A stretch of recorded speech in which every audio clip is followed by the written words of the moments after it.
કાચા નફાનો ગુણોત્તર શોધો. આપણે કાચા નફાનો ગુણોત્તર શોધવાનો છે અને આપણે બે વિગતો આપેલી છે. એક વિગત છે વેચાણ, એ આપણને આપેલું છે 10 લાખ. બીજી વિગત છે કાચો નફો, એ આપણને આપેલું છે 3 લાખ. ખૂબ જ સરળ રીતે આ દાખલો ગણી શકાય. આપણને સૂત્ર બધા હોવા જોઈએ યાદ. એટલે શું કરવાનું, તો આપણું સૂત્ર લખવાનું, કાચા નફાનો ગુણોત્તર. કાચા નફાનો ગુણોત્તર બરાબર કાચો નફો છેદમાં ચોખ્ખું વેચાણ. કયું વેચાણ? ચોખ્ખું વેચાણ અને ગુણ્યા 100.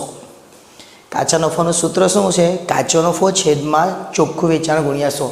કાચો નફો આપણી પાસે છે જ, એટલે કાચો નફો આપણે લખી દઈએ કેટલા? 3 લાખ. અને ચોખ્ખું વેચાણ પણ આપણને આપેલું છે કેટલું? 10 લાખ. તો ચોખ્ખું વેચાણ લખી દઈએ 10 લાખ અને ગુણ્યા 100.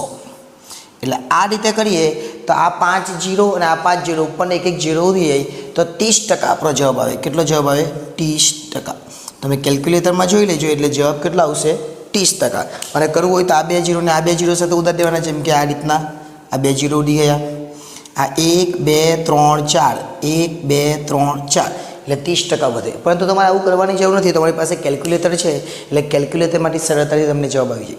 આ બહુ ઇઝી દાખલો હતો. કેટલીક વાર આપણને કાચો નફો શોધવાનો આવે, અહીં આપણે કાચો નફો આપી દીધેલો છે એટલે આ દાખલો સરળ છે, આપણને યાદ રહી જાય એવો દાખલો છે.